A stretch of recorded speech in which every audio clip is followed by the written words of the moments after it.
Okay, well, with all of that said, welcome to December's meeting. This is our last meeting of 2025. I'm glad you could all show up. I know this is a fairly hectic time of year for a lot of people. So I'm glad you could take some time and join us this evening. Before we get into the meat of the meeting, I have a couple questions that we can go over and chat with each other about. So if you want to come off of mute and share a quick story, I just ask that it be brief, or you can type in the chat. Either way will work. And I'm choking, so I got to go get something to drink. oh yeah, no, please do. All right, we kind of already touched on this for those of us who were here early. Which do we prefer, winter or summer? Let's see if I can find my chat. Fall is my favorite, but we're looking at the extremes here. So if we're looking at the extremes, do we like the winter or the summer? Yeah, no, still fall. So fall is always my favorite. I like the mild weather, and I like rainy days. Maybe that makes me weird, but we have a winter and a summer in the chat. And then when we say winter or summer, what are we talking as far as the humidity level, especially in the summer? Look, I feel like our answers probably depend a fair bit on where we live. Yeah.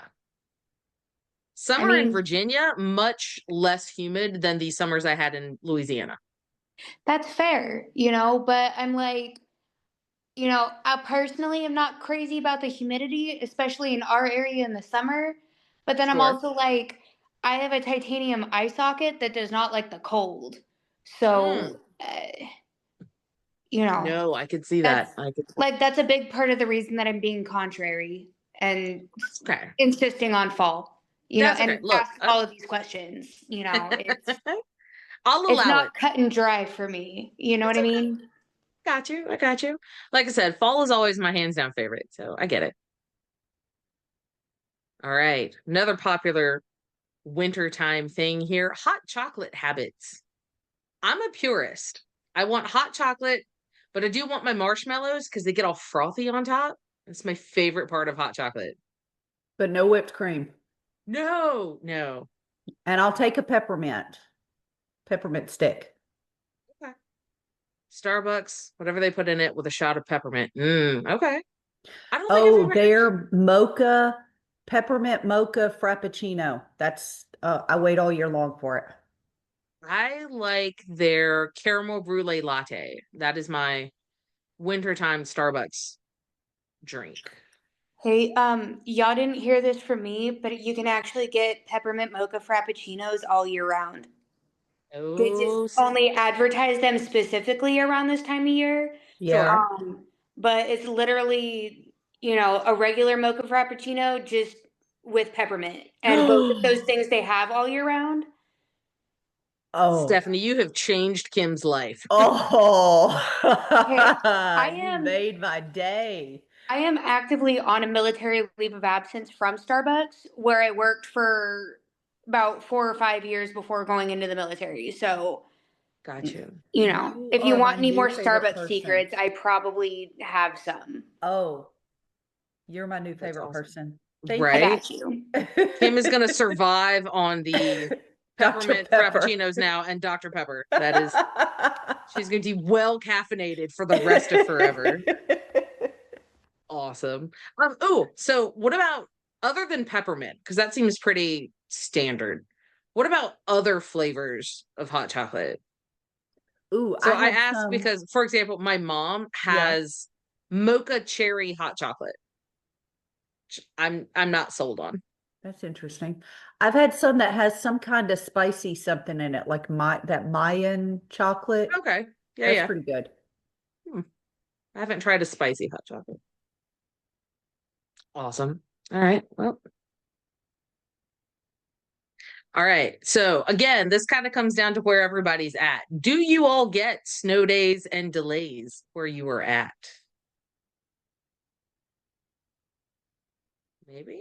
So my kids, not so much us, but our kids, I guess. Yeah. My kids just moved to a district that has delays. Until then, all they ever got was snow days. And now they Hmm. get delays, and delays are pretty awesome. I think school should always start at 10 in the morning. That's just me. I definitely vote for that. In February, North Texas has 3 ice delays. Ooh, all right. That's the problem. A lot of times here, I'm in the mountains of Virginia, but a lot of what we get is just ice rather than snow. So it looks pretty, and then your power goes out and it gets really cold for a couple of days. So yeah. Um, we get lots of snow days that we probably shouldn't get. We also get lots of delays that we shouldn't get. I was sitting with my daughter yesterday eating breakfast at 6:30 when they called and said that school was 2 hours late. Half an hour earlier, and I could have slept in, but there we were. That's okay though. I won't begrudge her her snow days. I enjoyed them when I was a kid. It's her turn now. All right, last question. Favorite snow day activity? This could be now if you are in a position to enjoy snow days, or it could be when you were a kid if snow days now just means driving to work in the snow. Ooh, riding around taking pictures. Sitting, looking outside at the snow because I don't actually want to be in it. Okay. All right. Walking. Walking in the snow could be fun, depending on how much it is. If there's, it's up to my knees, I don't really want to. My daughter is at the age, she's 13. She still wants to go sleigh riding. Um, which is fun, but she's also at that sort of cusp where she realizes that it's really cold outside. So she'll sleigh ride for about 15, 20 minutes, and then she wants to go get Starbucks and go home. I'm pretty okay with that. I'm not opposed.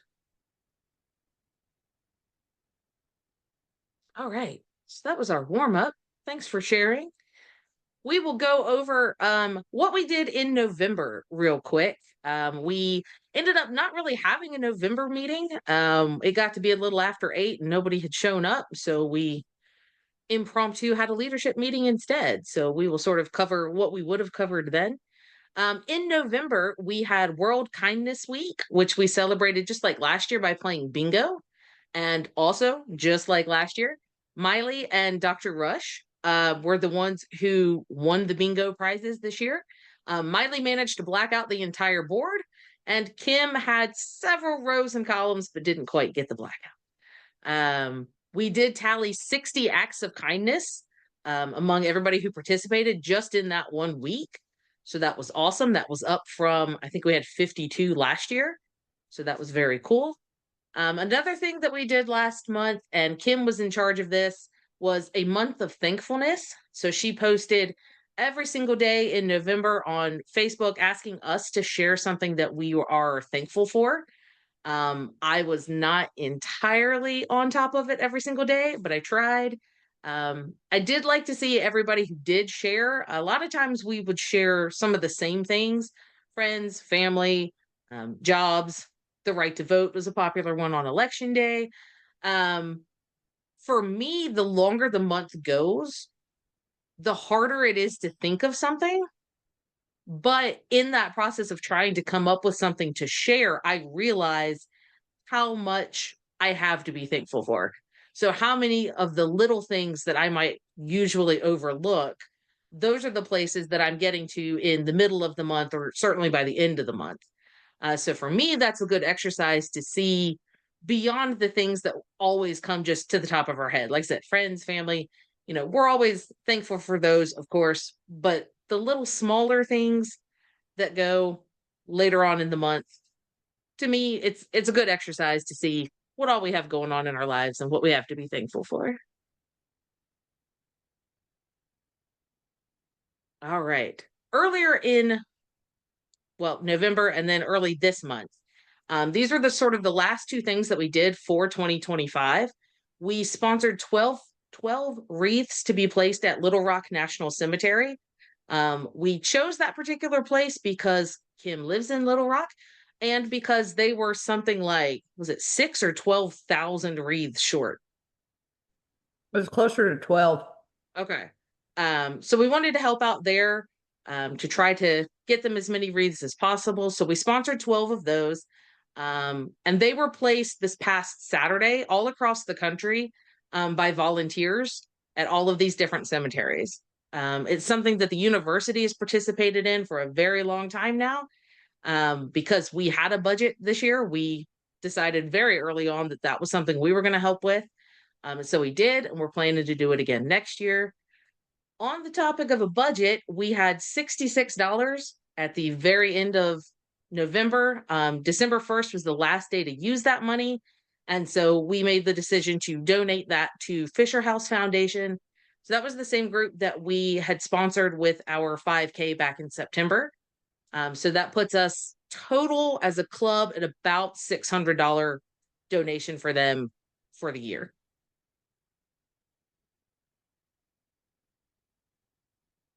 All right. And right now, again, this is something that Kim is running through for us. We have the annual December food drive. This worked out really well last year, and I think it's probably going pretty good this year. Each week, we're asking you to grab something at your grocery store to donate to a local food bank or food pantry. These are just ideas. These are suggestions. You are not limited to this. By all means, whatever works best for you is always helpful for people at the food banks. So each week, at the end of each week of December, there's a free choice, and then we ask you to go make that donation.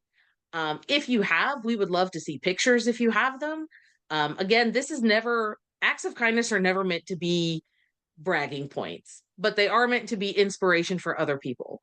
Not only just to, maybe get somebody else to participate, but also just to see what we're doing as a club. Pictures on social media are the best way to keep in touch with everybody and see what everybody's up to. So if you haven't participated yet, we are in the middle of week 3 right now. So we've still got time. If you can't get one item for every day, that is fine. Any help that you can offer is always appreciated by people in your community.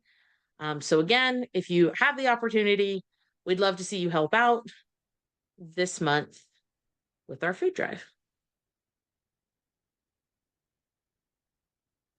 All right. So, as strange as it might seem, because 2025 seemed to go fast in my opinion, we are heading into 2026. The university student affairs team has labeled us as platinum for 2026, which is fantastic. I have a question mark here though, because in order to be platinum, you have to have been gold for the 2 previous years. We are only a year old, so we do not meet that criteria. I am not sure if they have changed that and we are in fact platinum, or if we might be gold for 2026. But either way, we have moved up through the ranks after our first year, which gives us more exposure on university pages, more budget to do acts of kindness in our community and for the university. So either way, very exciting news with our standards. All right, another change in 2026, we are going to be bringing on student leadership for the first time. We will have President Frances Cavanaugh and Vice President Angela Bosma. Faculty advisors will still be me and Dr. Rush. So the 4 of us are going to talk at least once every 3 or 4 months about where the club is going, what initiatives we want to have, fun games, everything like that. So at the end of this meeting and going forward, I will give everyone all 4 of our email addresses, as well as the email for the club in general. So if you ever have questions, if you have ideas for initiatives or games that you'd like to see us incorporate in our schedule, just reach out to any of us and we can discuss that with everybody else and see if that works for the club.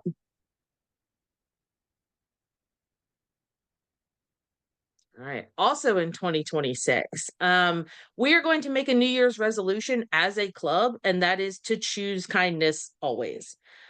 So with that in mind, every week on our social media, specifically on Facebook, but I'm going to try to do it on the other ones, I'm going to give an idea for an act of kindness for that week.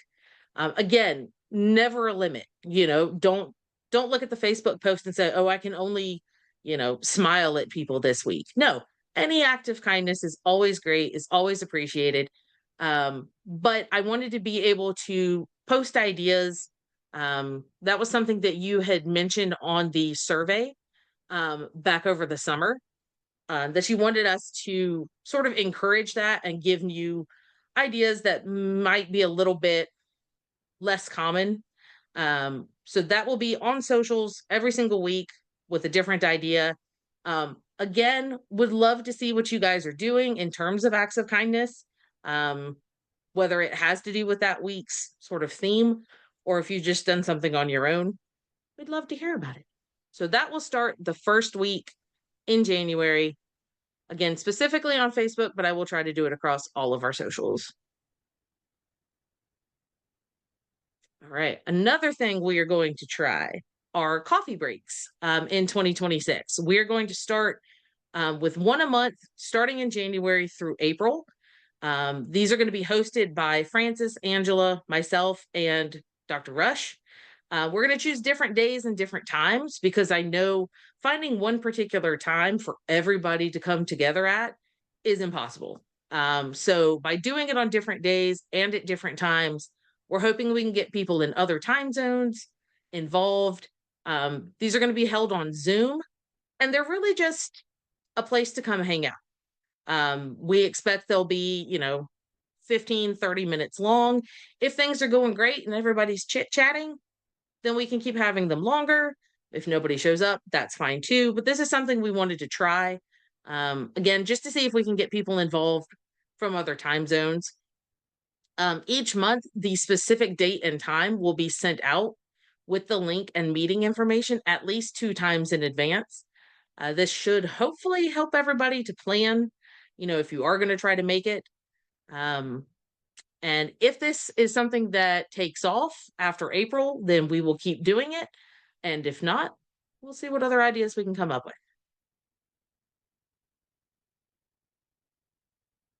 All right. And with all of that said, I would like to introduce our guest speaker for this month. We have Chaplain Kyle Soares. Close, yeah.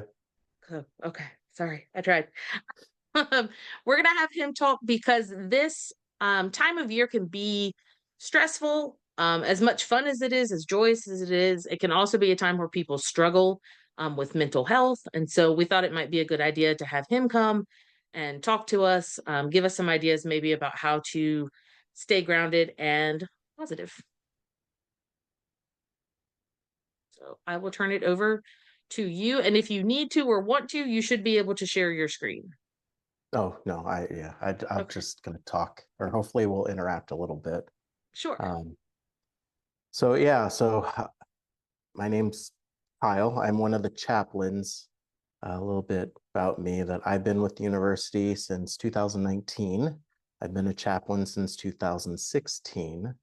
And I'm going to talk to you probably about meditation later, mindfulness, and kind of this approach. So I've been, I would say, spiritual practice since 2008.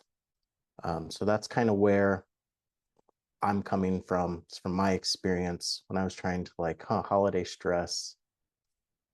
So first thing I thought of is everyone's like, oh, give us the magic answer. How do we manage stress during the holidays?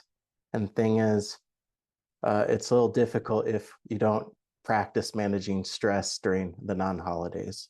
So it really is just stress management. It just happens to be more intense during the holidays for some, perhaps. So a few questions, what for you, because I'm kind of curious to hear from your perspective, open the mic, put it in the chat, whatever you feel comfortable with is, what causes stress for you during the holidays?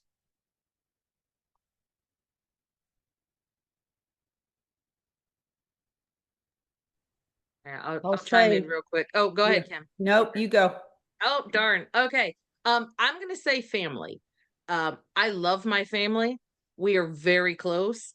But I feel like at the holidays, maybe we get a little too close.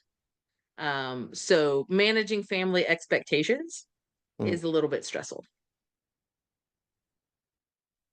I would say Nuclear family or like extended family? Sort of both. So nuclear family is technically just me and my daughter. Okay. We're good. We're great. When we start bringing in my parents and my brother, things get a little dicey.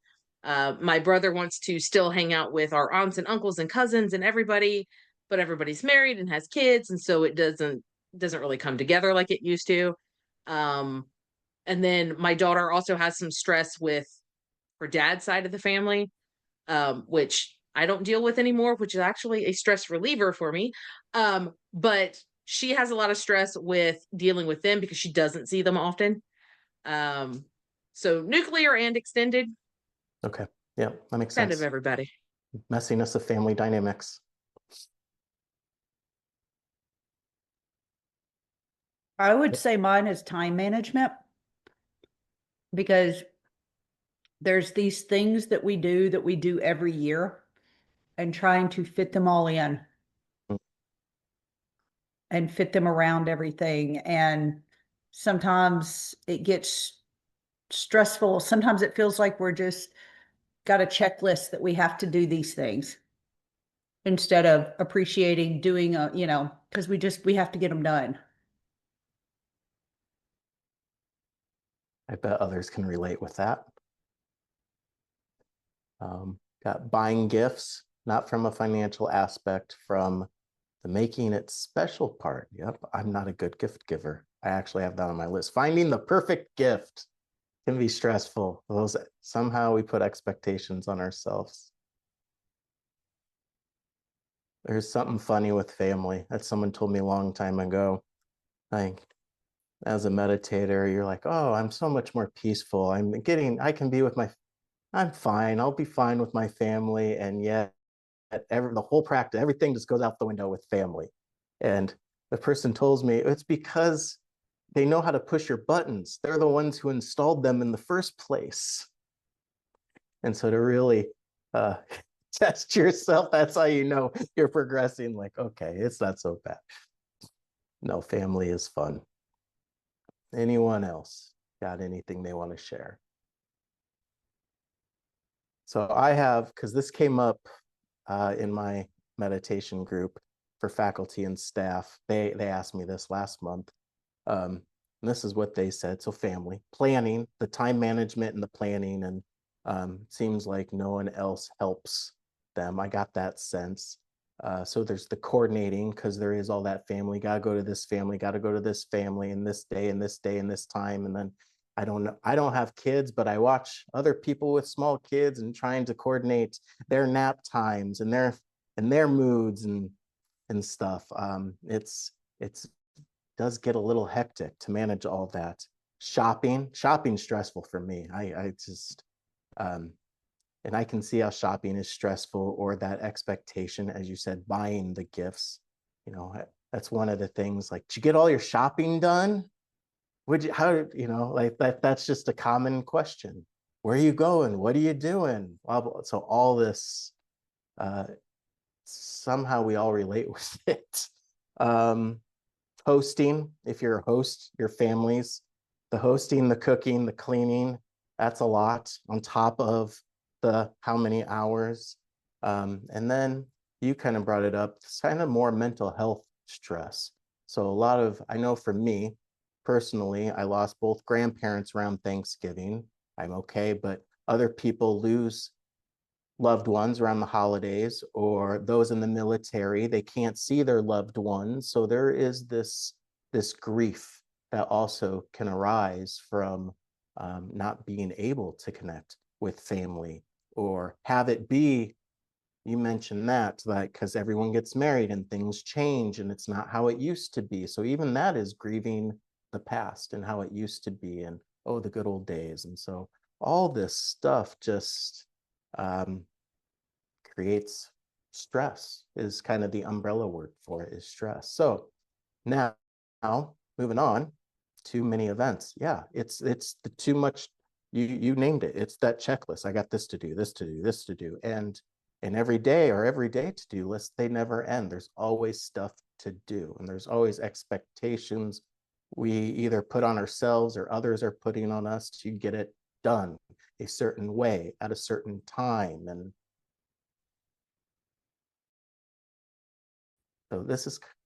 so in daily life, non-holidays, that's what I mean by daily life. When it's not holidays, when it's just a typical work day, school day, whatever day, what causes stress? What's stressful in life period for you?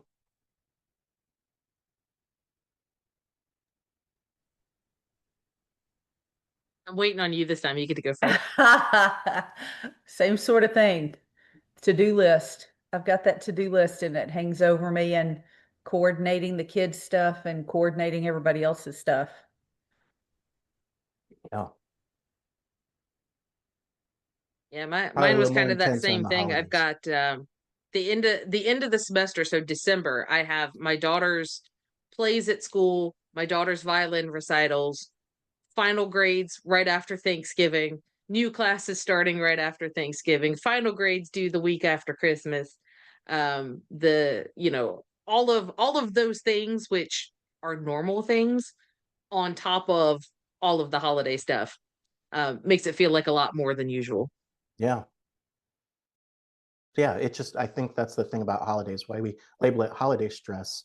It's just stress being intensified or just compounding on itself. And we learn in a way to cope with the amount of stress by pushing through it. And somehow our nervous systems adapt to it. But then you're putting more on top of an already stressed out system. And that's why we probably feel like holidays, and it's how we also perceive the holidays. Maybe for some it's just like, I hate the holiday. It's too stressful. It's too much. I'm freaking out over here. I can't handle it anymore.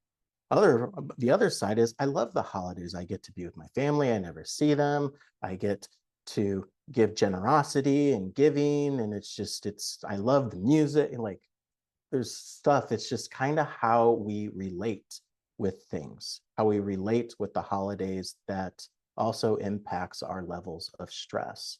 And that goes in our everyday life. It's really, how are we perceiving? How are we relating?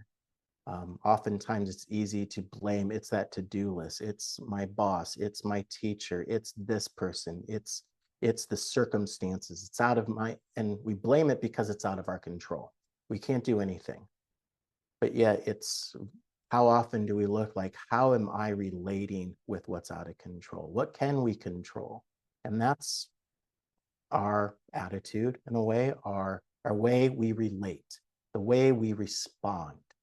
I like not reacting, but responding, because reactivity happens out of that stress mechanism, out of fear, out of anger, out of sadness. We can become very reactive, and especially in families, when it's those old messy dynamics manifesting, and get very reactive with each other. So how can we learn not to react, be reactive, but just to respond in a wise, skillful way? How can we look and perceive things like, this is out of our control. This is out of my control. Nothing I can do. What can I do? That to-do list. What can I do? What needs to be done? Instead of it all needs to be done. No, what needs to be done right now? In this moment. That's the other thing, is really staying grounded right here. That to-do list pulls us into the future all the time, or the loss of the loved ones, or not being with loved ones, pulls us in the past a lot of the time. So it really is learning how to stay present and perceive and maintain, like, what needs to be done right now? What can I do? How can I respond right now?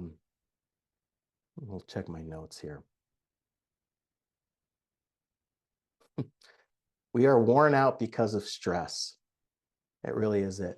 But there's this question: what is your most troubling emotion, your biggest emotional problem? Chances are one of the winners is exhaustion, tiredness. We are a tired society because of it's just, we're expected to do all the time. We're never allowed to just rest and be. we're needing to go somewhere. Where are we going? What happens when we actually arrive? We're going, well, we got to go somewhere else. So we're always going somewhere. We're always doing something. And so we're really human goings and human doings. How often do we get to be a human being and just be? When someone's like, what are you doing for the holidays? I'm not doing anything. I just get to be with my family. I just get to show up and just be and enjoy the children. What are you doing? Where are you going? Did you get all your shopping done? Like you know, how can we respond in a more that not doing, not going somewhere way? Which brings me to the main theme of what I want to bring up. Excuse me.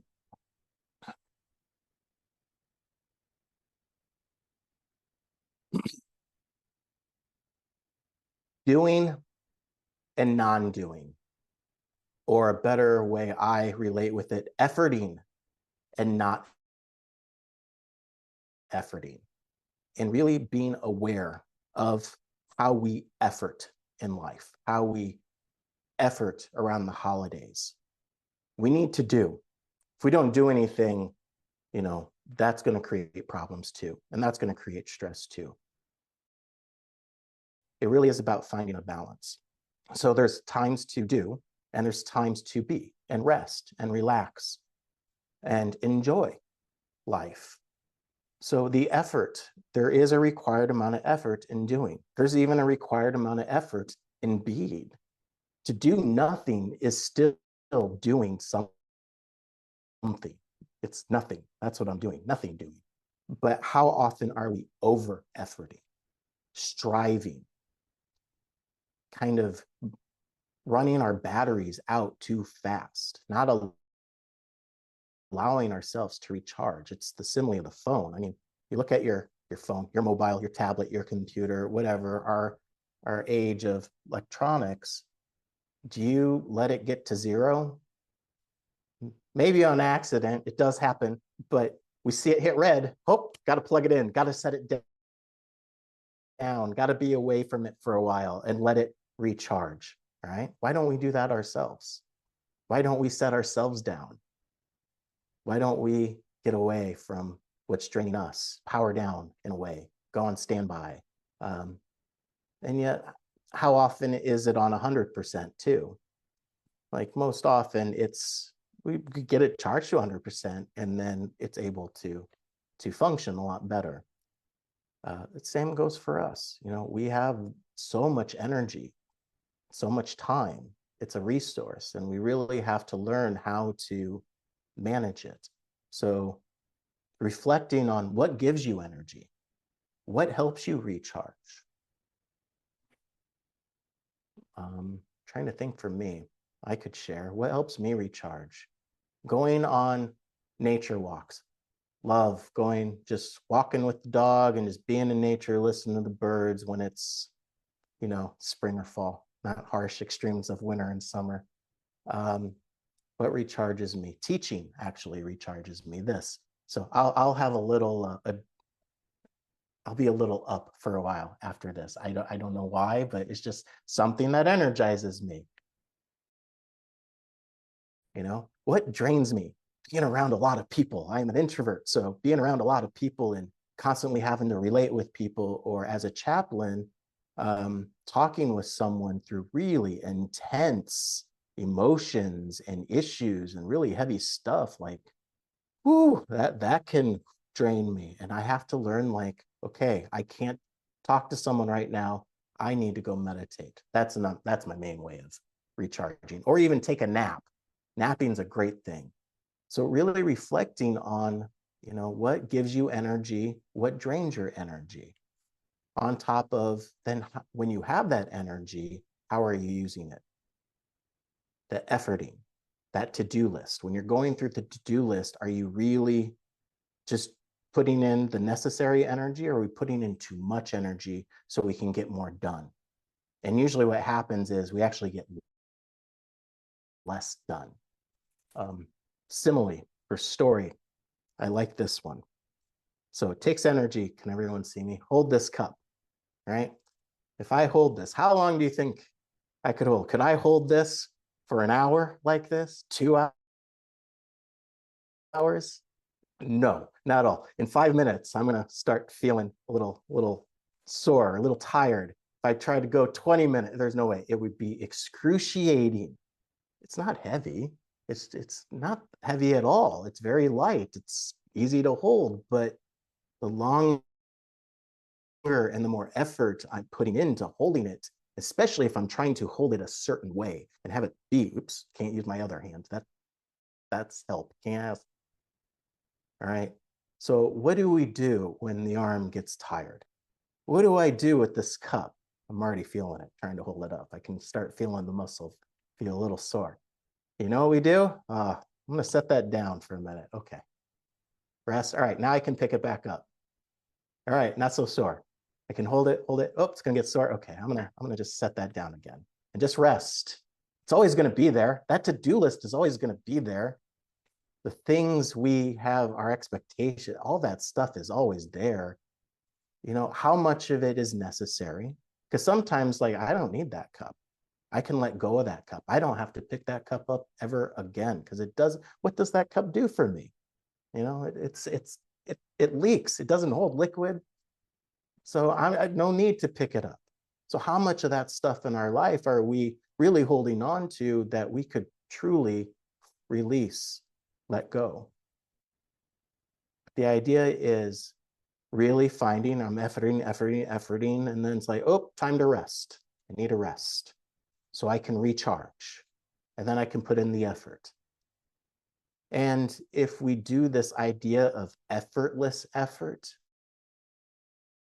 where it's just, we're just natural with what we're doing, there really isn't that sense of striving, sense of exertion. I mean, we can feel it in our body. We feel it when we're stressed. We feel it when we're rushing. I think that's kind of it doesn't feel good, at least for me. Rushing is one of the worst feelings for me, so unpleasant. And I can feel it in my body, can feel it in the breathing. The body tightens, constricts. It's just like this going inward, it's constriction and contortion. It's just, and even then that makes it more stressful. So have to learn how to relax. That's really how we manage stress. It's easy to say, just relax. But how easy is it to really put in practice, to just relax?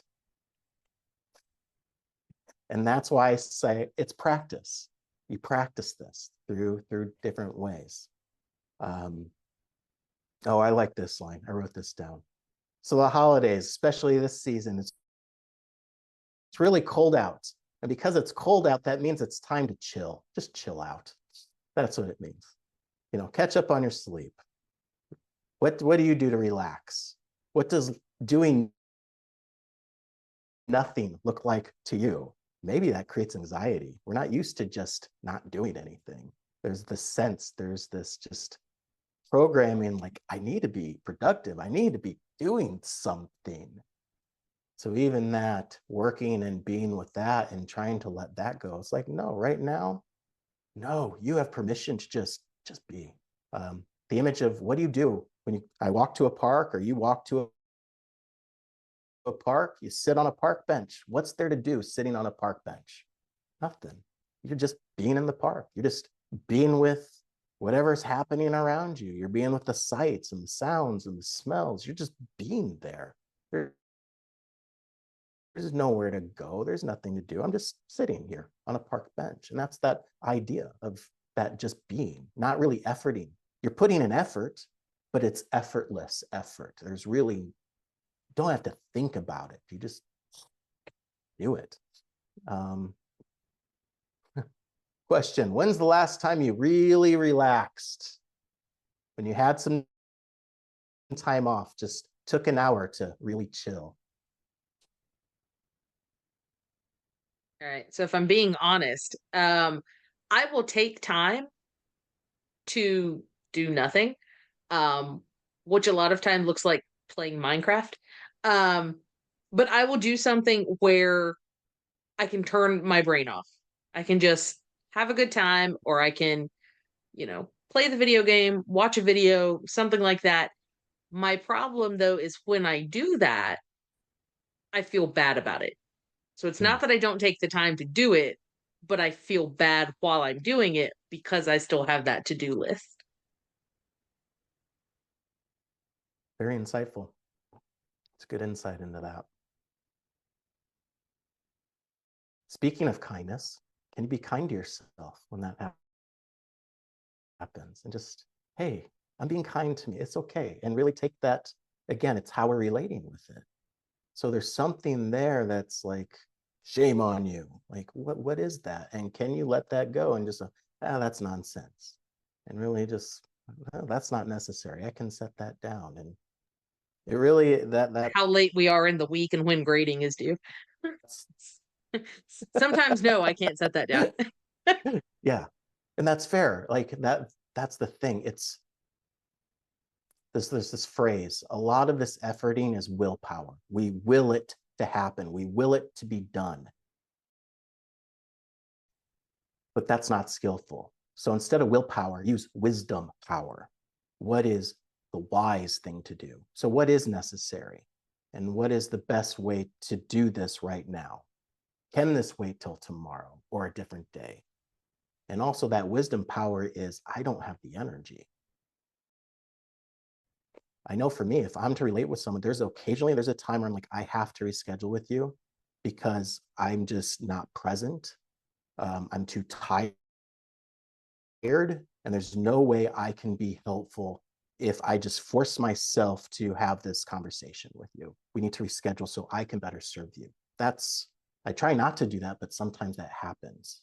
And that's out of kindness for me, and kindness for the person that I'm serving. I'm chaplaining here at the school or outside of the school. So that's that part of wisdom power. You really,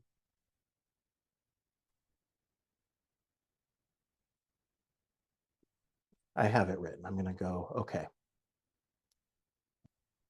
Yeah, this is a good spot. So I call it a peaceometer, a meter of peace. This is a meditation technique that if you were to listen to me do a guided meditation, I go check in with your body. That's the first thing, because our body is always in the present moment. So when we feel the mind starting to spin out, thoughts starting to just churn and churn and churn, or feeling stress, and we start getting caught in those stories and the narratives and the shoulds and the woulds, the could, like all that stuff come to the body. And that's what I mean. When I'm getting that rushing, then I know in my body how it feels because I've practiced coming to the body over and over and over again. The mind will time travel to the past and to the future. The body cannot. The body is always here in the present. And so I come to, if I were to tell you right now to just kind of close your eyes, bring your awareness to your body, where does it go? You don't have to answer me. Just, this is rhetorical. Just notice, where does the awareness go in your body? And how does that feel? You start kind of curious and watch how if it changes. Does it stay in that same spot? Does it move to a different spot? So that's kind of how we come to the body. And breath is part of the body too. So noticing how you're breathing. Is it a relaxed breath or is it kind of an anxious breath? And so that's where that peaceometer comes in. It's peace and agitation. So it's the idea of water, that our minds are like water. And so everything we encounter through sight, sound, smell, taste, touch, it's like wind on the water. It creates ripples, it creates waves. And when we're really stressed out, that's a huge storm that's really creating and churning up waves and a lot of agitation in that water. So that's a level, 10 of agitation on the peaceometer. It's way over here. It's completely agitated, completely churned up. It's a very stormy weather pattern. On the opposite side, when there is no wind, hence the being, learning to just be and let things settle and still. If there is no wind, there is no agitation, nothing really, it can be gentle ripples, but I'm sure we've all encountered a lake or a pond that was completely still water, absolutely still. And we say it's like glass, it's like a mirror. And that's that's part of the meditation, is what you learn how to let the mind become still and settled. Because when it's like a mirror, when it's that settled, it's very peaceful, and we actually see most clearly from that mind state. It's trying to see, what does your face look like in that really wavy, churned up water? Very, very distorted. You may not even recognize a face. So when all that stuff in our mind is very, very agitated, we're not really seeing things very clearly. When we come from a calm, relaxed, still, peaceful place, we actually can see things in a much more reflective, clear way. And there's peace. So that's what I mean by learning to install that peaceometer, that meter of peace. It's like the check engine light in a way. So as you're going about your day and really doing the effort, when it becomes too much effort, whoop, there's that agitation, and that check mind light comes on, and you go back. So where on the scale, where on that meter is your mind? How much peace versus how much agitation? So that's kind of what I was coming to, is the wisdom power. What creates peace? What creates wisdom? What creates kindness? What helps you to relax? Those uplifting mind states. I mean, we know what it's like. And when we're uplifted and joyful and just life is grand and things, we're not stressed out. Adapt that, cultivate that, practice that. That's kind of, we take that on. We do more of it. We nourish and nurture that so we can have more of it in our lives and give it as well to other people. When we're peaceful and calm, we're a lot easier to be around than when we're agitated and stressed out. People feel it. They feel our energy. They feel our mind states. And the things that really churn up the mind, that create agitation, can you let it go? Can you abandon it? Is it necessary? Some things are going to, and then we have to look at like how we're relating with it. But other things, every now and then I'll go back to playing online poker. It's free money. I don't play for real money. And I notice, like, because I think it's fun. But yet after a while, oh my goodness, I'm so agitated that this game is rigged. I swear they're against me, and oh my, blah, blah. And so it's like, why do I keep coming back to it? So that's a silly example, but there's things like that in our life that, why do we keep coming back to something that really doesn't nourish us? It depletes us. It complicates things. It drains us. It's not adding anything really of value to our happiness and well-being. So this is what I mean, coming back to, we really have to learn about stress in our daily life to really manage it during the holidays. Because if we know how to be peaceful and relaxed, we know how to go like, oops, I'm getting too much effort, I'm getting depleted, I need to go be a human being, I'm done being a human doing, then it's a lot easier during the holidays. I have an uncle. It's just, again, I told you what depletes me is a lot of relational energy, but man, he's just very, very loud, very talkative, very opinionated. I mean, he's got good stuff to say sometimes. He's intelligent, but whoo, he's a lot for me. It just, and sometimes like, excuse me, I just can feel it. I can't be present with you right now. I don't say that to him, I'm just like, excuse me. And I go to the rest room. They call it the rest room because you are allowed to rest there. So I take 5 minutes and just be, and kind of let that agitated mind settle and still, so I can go back out there and like, all right, back into that wind of whatever that is. That's come because I've learned how to do that in daily life. All right. Anything else I want to say real quick?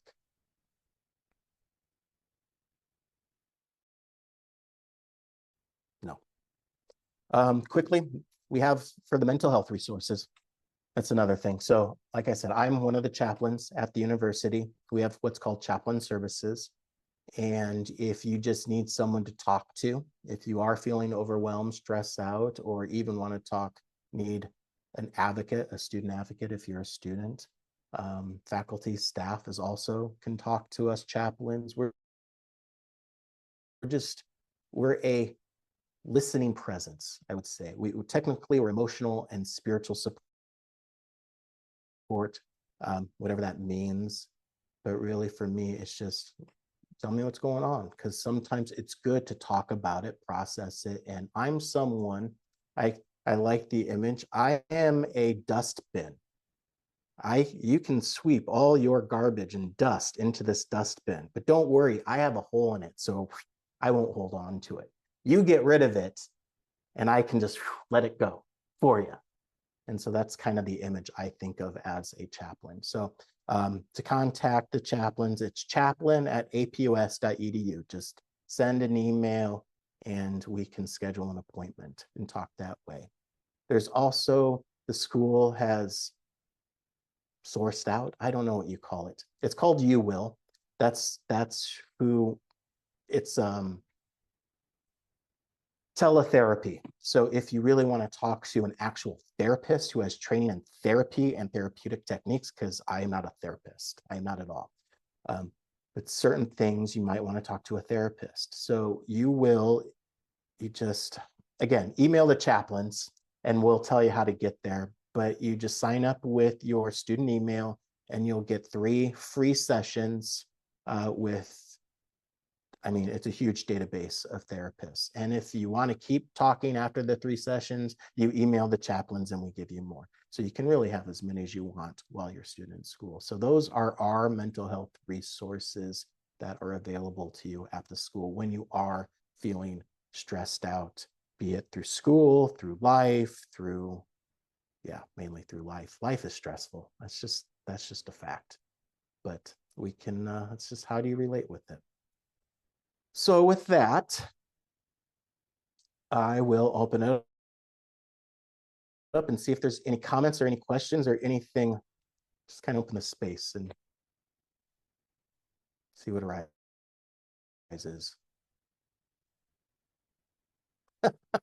Oh, good. I'm glad. You're welcome, Angela.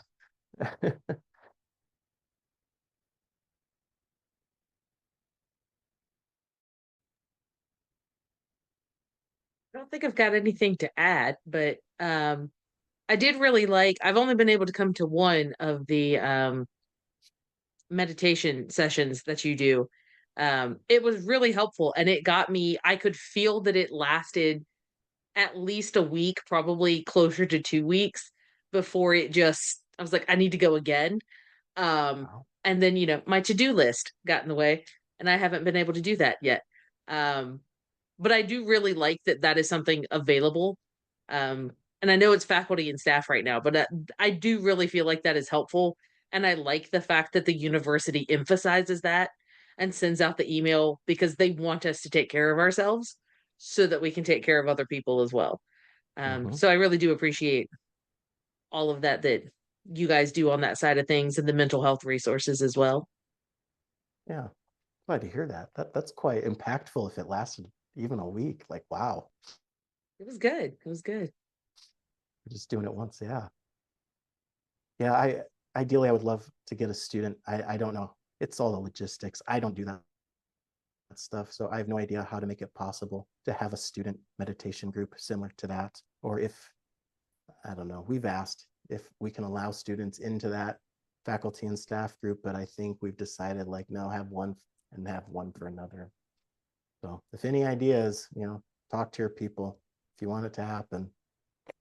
How many people would you say come to the faculty and staff Oh, it varies. meditation? Okay.